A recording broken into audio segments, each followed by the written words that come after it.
بسم اللہ الرحمن الرحیم۔ السلام علیکم ناظرین، آج میں آپ کی خدمت میں اخلاقیات کے لحاظ سے ایک ٹاپک لے کر حاضر خدمت ہوں۔ ٹاپک کا نام ہے جذبہ ایثار، جس کو انگلش میں سیکریفائس کہتے ہیں۔ دیکھیں، جذبہ ایثار کی سب سے پہلے میں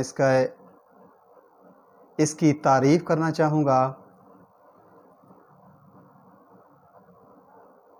جس کا لفظی معنی یہ ہے کہ اپنی ضرورت پر کسی دوسرے کی ضرورت کو ترجیح دینا،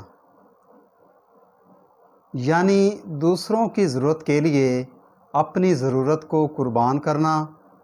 مثلاً خود بھوکا رہ کر دوسروں کو کھانا کھلانا، خود تکلیف برداشت کرنا اور دوسروں کو آرام پہنچانا۔ تو اس قسم کے اس کے جو معنی بنتے ہیں،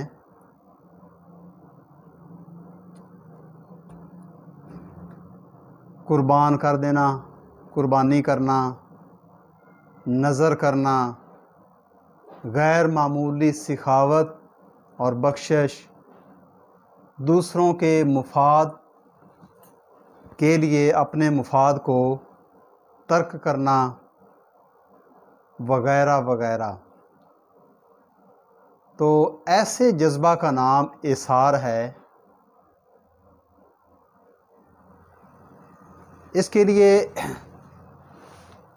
فرمان خداوندی ہے۔ اللہ تعالیٰ فرماتے ہیں وَيُؤْثِرُونَ عَلَىٰ أَنفُسِهِمْ وَلَوْ كَانَ بِهِمْ خَصَاصَةٌ۔ یہ سورہ حشر کی آیت نمبر 9 ہے، جس کا ترجمہ کچھ یوں ہے کہ اور وہ اپنی ذات پر دوسروں کو ترجیح دیتے ہیں اگرچہ وہ خود حاجت مند ہوں۔ کون؟ جو جذبہ ایثار رکھنے والے لوگ ہیں،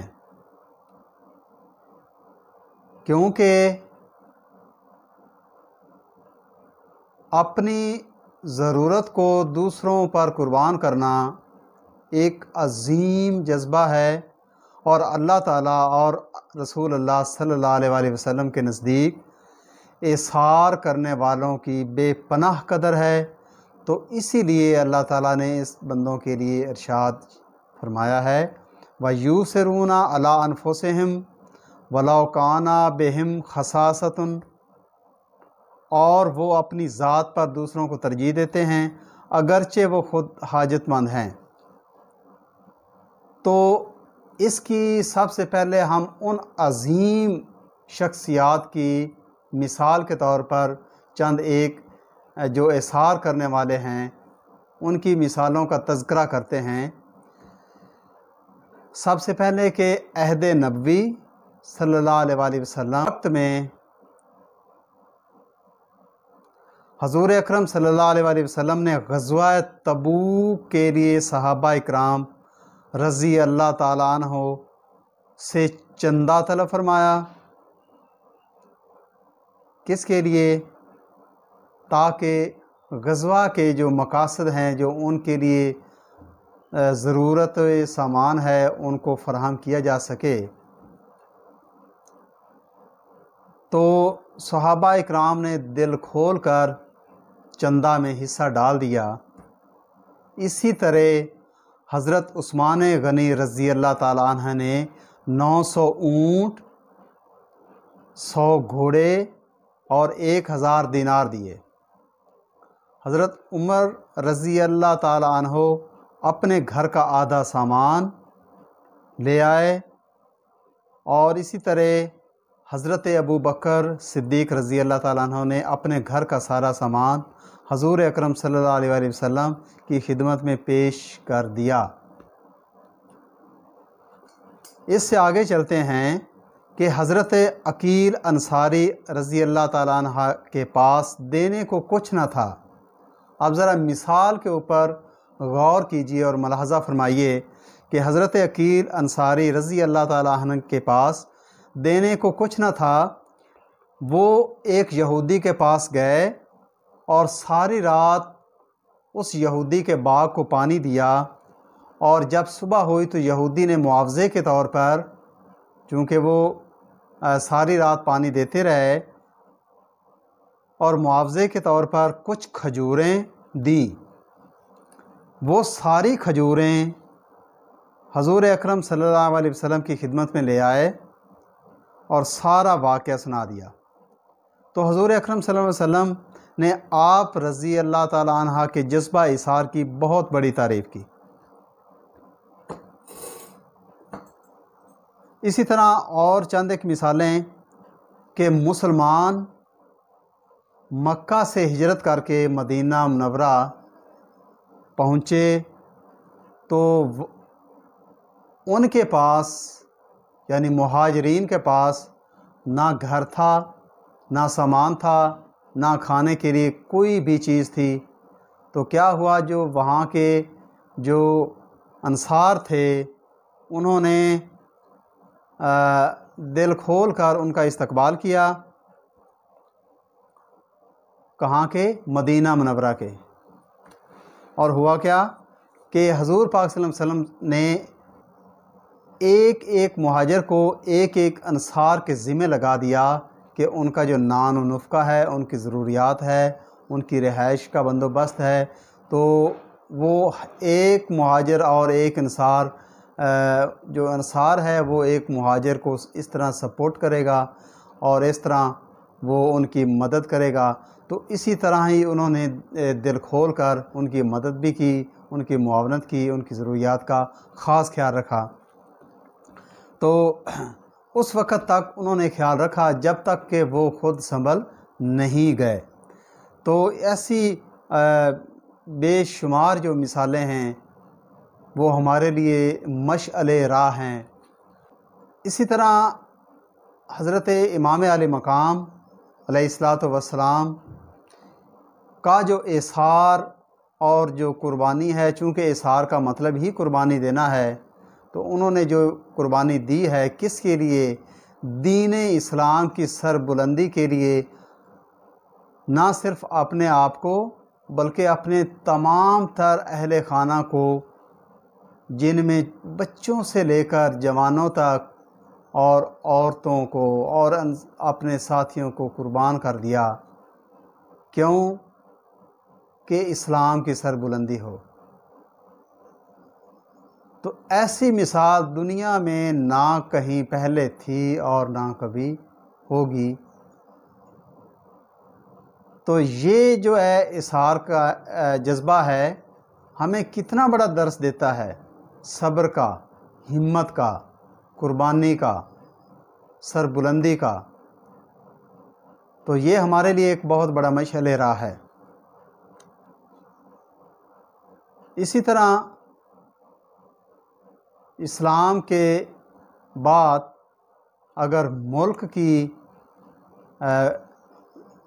کے لیے اظہار کی اگر مثال دی جائے تو وہ ہے ہر شخص کو اپنے ملک کے اہل وطن سے بہت زیادہ محبت ہوتی ہے۔ اگر وہ اس محبت کے جذبہ کو لے کر آگے چلیں گے تو وہ ملک ترقی کر سکتا ہے، وگرنہ ایسے جذبے کے بغیر جس میں ہمدردی اور ایثار کا ایلیمنٹ موجود نہ ہو، وہ کوئی بھی ملک ترقی نہیں کر سکتا ہے۔ جس کی مثال 1965 کی جنگ میں، جس میں ہمارے افواج پاکستان کے ساتھ ساتھ ہماری تمام تر قوم کے ایک ایک فرد نے اپنا جو حصہ ڈال سکتے تھے ڈالا تھا۔ اسی طرح 71 کی جنگ میں بھی عوام نے بھرپور ساتھ دیا ہے، اور اسی طرح اب بھی ملک و قوم کی حفاظت اور ترقی کے لیے اپنے ایثار کے جذبے سے سرشار ہے۔ تو اس لیے یہ جو جذبہ ہے اس کے بغیر نہ تو کوئی معاشرہ ہے اس میں استحکام پیدا ہو سکتا ہے، نہ ملک ترقی کر سکتا ہے۔ اب سوال یہ پیدا ہوتا ہے کہ موجودہ دور میں ایثار یعنی قربانی کا جو جذبہ ہے وہ کہاں تک پہنچا ہے۔ آپ دیکھ لیجئے گا، ہم جانتے ہیں کہ کسی شخص کو کسی سے کوئی سروکار نہیں ہے۔ اگر کسی کو بھوک لگی ہے، اس کے پاس کھانا نہیں ہے، تو ہم بہت ہی بے حس ہیں۔ اگر کوئی راستے میں چل رہا ہے، تکلیف میں ہے، تو ہمیں ان سے کوئی سروکار نہیں ہے۔ ہمسایوں کے گھر میں کوئی دکھ تکلیف ہے، ہم اس کا کوئی نوٹس نہیں لے رہے، ہم اپنے آرام کی نیند سوئے ہوئے ہیں۔ تو معاشرے کے اندر بہت زیادہ عدم استحکام پایا جا رہا ہے۔ وجہ کیا ہے کہ ایثار کا جذبہ نہ ہونے کے برابر ہے۔ تو یہ بلا شبہ ہمارے لیے ایک لمحہ فکریہ ہے۔ دیکھیں، جہاں تک انسان کی ضروریات کا تعلق ہے، ہر انسان کی اپنے اپنے لیول پہ، اپنے اپنے مقام پہ بہت سی ضروریات ہیں، مگر ضروریات کو اگر ہم مد نظر رکھیں گے اور دوسروں کی پرواہ نہیں کریں گے، دوسروں کی طرف دھیان نہیں دیں گے، تو اس سے ہمارے جو دل و دماغ وہ یوں سمجھ لیجئے کہ زنگ آلود ہو رہے ہیں۔ نہ صرف ہو رہے ہیں بلکہ ہو چکے ہیں۔ ہم چاہتے ہیں کہ میرا پیٹ جو ہے، اگر مجھے بھوک لگی ہے، میرا پیٹ کھانے سے بھر جائے، اور وہ شخص جس کے پاس کھانے کے لیے اس وقت کچھ نہیں ہے، وہ ساتھ بیٹھا ترس رہا ہے کھانے کے لیے، پیاس کے لیے بلک رہا ہے، تو ہم اس کی طرف توجہ نہیں دے رہے۔ جو امیر ہیں وہ امیر سے امیر تر ہوتے جا رہے ہیں، اور جو غریب ہیں غریب سے غریب تر ہوتے جا رہے ہیں، اور وقت کا کوئی پتہ نہیں چلتا ہے کہ کس وقت پانسا پلٹ دے اور بادشاہ کو فقیر اور فقیر کو بادشاہ کر دے۔ تو اس سے پہلے کہ ایک معاشرہ اس ذلت میں چلا جائے، ہمیں اپنے اندر ایک جذبہ ایثار پیدا کرنا چاہیے۔ جذبہ ایثار سے ایک دوسرے کے لیے ہمدردی، اخلاص، تعاون پیدا ہوتا ہے، اور اس سے معاشرے کے اندر استحکام پیدا ہوتا ہے۔ اگر ہم جذبہ ایثار کو ایک سائڈ پہ رکھ دیں تو ہم اپنے معاشرے کو سٹیبل نہیں کر سکتے ہیں، کیونکہ ایک اگر ڈوب رہا ہے، ایک کے پاس دوائی نہیں ہے، دوائی کے پیسے نہیں ہیں، تو اگر کوئی امیر اسے دیکھ رہا ہے تو وہ قریب سے گزر جاتا ہے، تو اس سے زیادہ بے حسی کی اور بات کیا ہو سکتی ہے۔ تو آئیے مزید کچھ چند پوائنٹس جو ہیں وہ میں آپ سے ڈسکس کرنا چاہتا ہوں۔ ایثار کا بہت فقدان ہو چکا ہے، تو اس لیے موجودہ دور میں ایثار کی بہت زیادہ ضرورت ہے۔ ہمیں اپنے اندر ایک ایسا جذبہ پیدا کرنا چاہیے جس سے ہم ایک دوسرے کے ساتھ ہمدردی، تعاون، ایک دوسرے کا دکھ درد میں شریک ہونا، دکھ درد بانٹنا، اور ایک دوسرے کی خوشی، اگر کوئی کسی کی مدد سے دوسرے کو خوشی ملتی ہے تو ہمیں اس جذبے کو ضرور اپنے اندر سمونا چاہیے، نہ کہ ہم اس کے بالکل برعکس چلیں۔ اب میں آپ کے سامنے چند ایک ایثار کی جو اقسام یا اس کو ضروری نکات کہہ لیں بیان کرنا چاہ رہا ہوں، کہ ضروری نہیں ہے کہ ہم جو ایثار ایک بہت بڑی دولت سے کر سکتے ہیں، یا جس کے پاس دولت ہے وہی اثار کا جذبہ رکھتا ہے یا اسے ہی رکھنا چاہیے، ایسی کوئی بات نہیں ہے۔ ہر شخص کا ایک معاشرے کے اندر ایک مقام ہے، ایک سٹیٹس ہے، ایک اس کا مرتبہ ہے، تو اس شخص کے لیے اپنے مقام و مرتبے کے مطابق جذبہ اثار اپنے اندر پیدا کرنا چاہیے۔ پچھلے گزشتہ چند سالوں میں نے ایک چھوٹا سا واقعہ دیکھا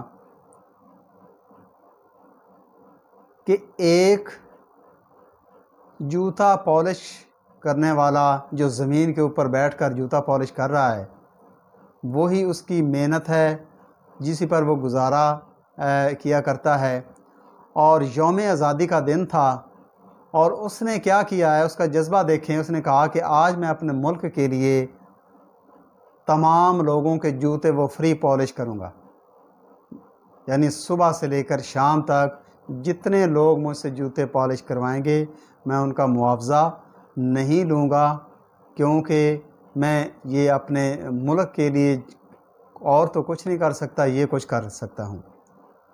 اور کر کن کے لیے رہا ہے؟ جو ملک کے رہنے والے باشندے ہیں، جو ملک کے اندر لوگ ہیں۔ تو گویا اس طرح بالواسطہ طور پر ملک و قوم کی، بھائیوں کی خدمت کا جذبہ ہے۔ اب معاوضہ نہ لینا ایک قربانی ہے، ایک اثار ہے، ایک جذبہ ہے، تاکہ وہ خود غرض نہ بنے، دوسروں کے کام آئے، دوسروں کی ہمدردی بانٹے، وغیرہ وغیرہ۔ سوچ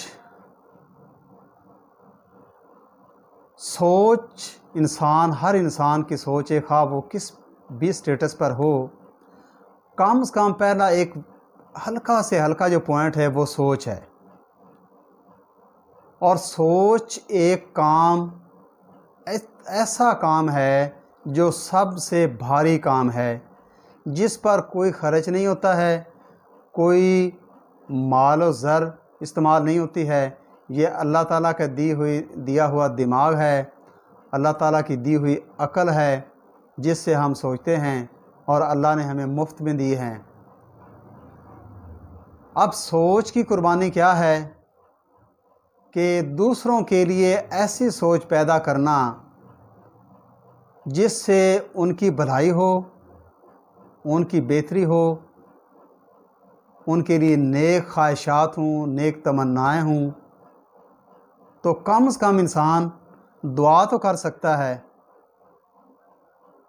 کہ دوسروں کی بہتری کے لیے اللہ سے دعا کر سکتا ہے، دوسروں کے لیے اچھا سوچ سکتا ہے، دوسروں کو اچھا مشورہ دے سکتا ہے، دوسروں کو اچھی گائیڈ لائن دے سکتا ہے، دوسروں کے لیے چلو گائیڈ لائن کو بھی چھوڑیں، صرف اپنے اندر ایک اچھا سوچنا کہ فلاں کا بھلا ہو جائے، فلاں کی بہتری ہو جائے، اس کی ضرورت تکلیف ختم ہو جائے، اس کو اللہ تعالیٰ یہ اس میں کمی ہے، اللہ تعالیٰ اس کی یہ کمی دور کرے، یعنی سوچنا اور دعا کرنا۔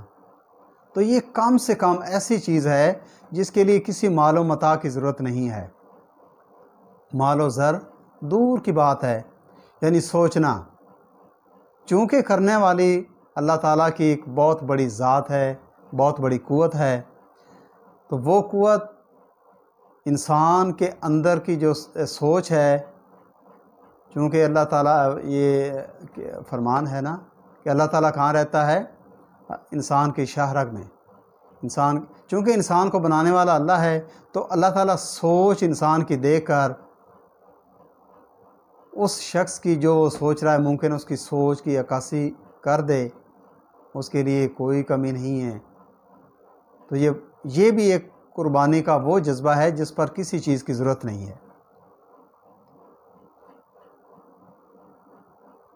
اس کے بعد ہے وقت دینا۔ وقت دینے پر انسان کا کوئی خرچ نہیں ہوتا ہے۔ میں وہ اقسام بیان کر رہا ہوں کہ جس پر انسان یعنی اس نہج سے، اس سینس سے نکل جائے کہ اس کے پاس اگر کچھ ہے تو وہ اثار کا جذبہ اسے رکھنا چاہیے، اگر نہیں ہے تو نہیں رکھنا چاہیے۔ یہ نظریہ غلط ہے۔ یعنی